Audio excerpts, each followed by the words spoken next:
What is going on, guys? Welcome back to another video. So today I'm not going to be working on a project or a build video, but for this video what I decided to do is basically share some information with you. I got some new items here in the shop and I thought I'd explain a little bit on that. Anyway, in a nutshell, that is basically what this video is going to be about, and I hope you guys enjoy it.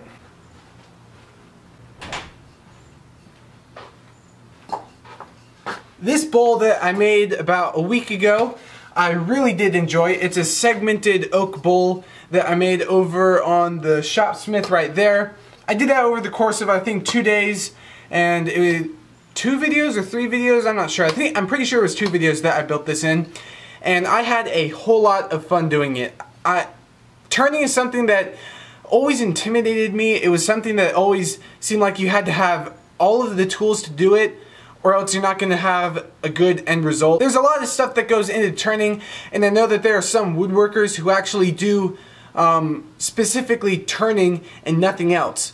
And you know, I want to do more of it, I really do, and this bowl was kind of like a test to see what I could do with the tools that I have. So because I would like to do more projects like this, I decided to invest in a proper turning tool. Now, you're like, Wesley, what the heck, you only got one tool? Yes, I did. And the set of the carbide scraper cutter thingy madoodads that I have before are great for all around turning. You can do pens, you can do bowls, you can do a baseball bat, whatever you really want to do. It's just that it's going to take longer. Now, the thing about this is a fingernail focus. This is a fingernail bowl gouge, they call it. Now, it seems like there are a million different types of turning chisels and specialty tools, parting tools, gouges, scrapers, all of those things that are available to you to buy, and you can use those in your projects, right? So I decided to get this because I really want to start doing more and more bowl turning. I like segmented bowls. Maybe I'll get some, you know, big burls and maybe turn something like that. And from what I understand, and in with talking with many people, this tool right here seems to be the best all around for what I need it to do. So this right here is a Robert Sorby fingernail bowl gouge, and I got this at Woodcraft. I'm not sure if you guys are familiar with that store. I go to Rockler, I go to Woodcraft. I buy things from both stores. The thing about the Robert Sorby line is that they're expensive, but they're really good quality. This shall last me a very long time, and I should be using it a lot. It's pretty long. I think it's like 24 inches long or something, so I can get good leverage on it. I can sharpen it. It's a great quality steel, and it should be a great all-around tool for doing bowls and other projects. And the thing about this one is that it's great for roughing out shapes, from what I understand. This will be great for roughing out the shapes of bowls, and then I can use the scrapers and the parting tools and the other ones that I have in order to finesse it in a way to where I am happy with the bowl.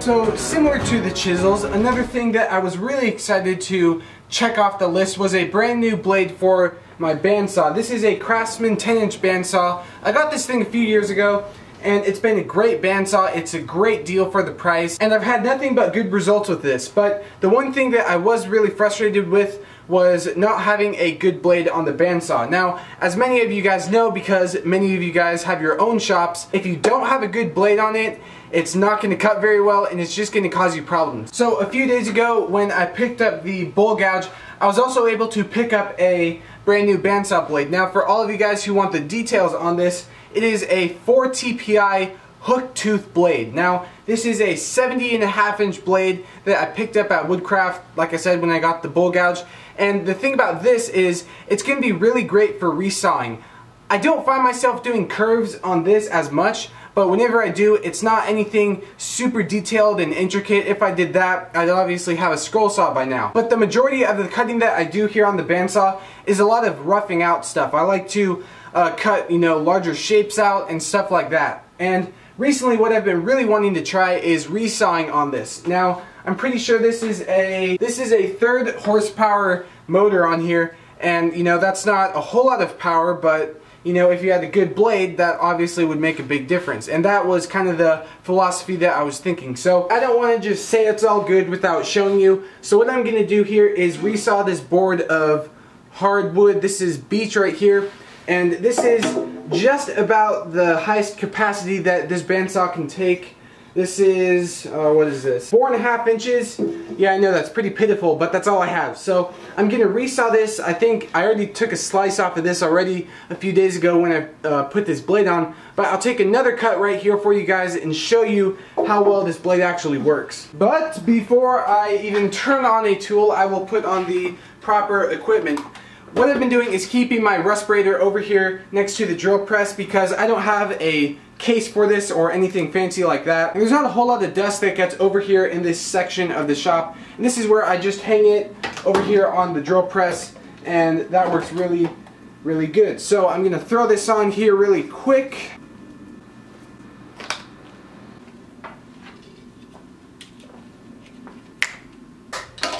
Actually, one other quick thing I'd like to say before we actually cut this piece is over here, because this cart now is stationary and it's not going to be moving around, I hooked up a smaller shop vac to the exhaust dust port right here, and I've been actually very surprised with how well and how much dust this actually sucks up. I've already had to empty this once, and that is something I have no problem doing. I'd rather it be that than having the dust all fly in the air. Now, obviously the bandsaw isn't the best tool in the world for dust collection, but this does make a big difference.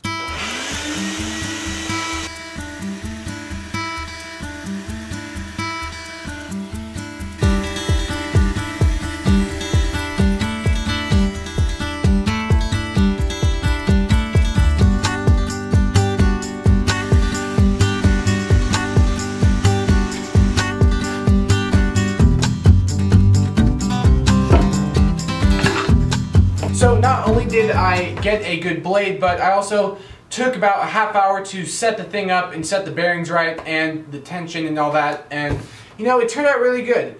It isn't the best bandsaw in the world, but this works really good. It really does. So one of the latest purchases that I made that I am quite proud of, even though it only cost $15, was a honing guide for my chisels and my planes. Now, like myself, most of you guys at least try once or twice to do freehand sharpening with a chisel and a plane, and that's great. And I've gotten pretty good at it. I'm pretty consistent with my bevels and getting them razor shaving sharp. Planes that are in bad condition, planes that need a really big overhaul and they don't even have a bevel set onto those, a honing guide is what you need for that. Now, doing that on a grinder and potentially overheating the blade and ruining the hardness of the steel, that's something that I did risk a couple times with some of the planes that I restored, but that's not something that I'm really interested in doing in the future, because I do plan on getting some older tools and restoring those and sharing those with you guys,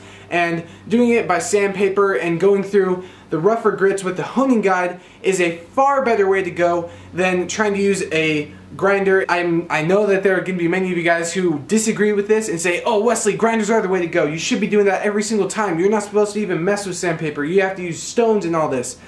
And you know what? You can do that. You can go ahead and do that in your shop, but in my shop, I'm going to be using one of these and sandpaper. Now, I do plan on getting some stones in the future. I plan on getting some nice ones that will last me a long time, but for now, using this and some wet and dry sandpaper is the way to go for me, and that's probably what many of you guys do at home as well. Thank you guys so much for sticking through this video and hearing what I had to say and some of the new tools in the shop. I'm really excited to start using these things, and every single one of the purchases that I made when I went out and picked up some stuff, all of those are used to make better videos and make better projects. Those two things right there are what I really strive to get better at. Please let me know down below in the comments if you like this kind of format with me talking. Now also keep in mind that my videos aren't always going to be like this. I do enjoy just sticking the camera on the tripod and filming and then putting some music and all that cinematic stuff like that. So that's basically going to be it for this one. Like I said,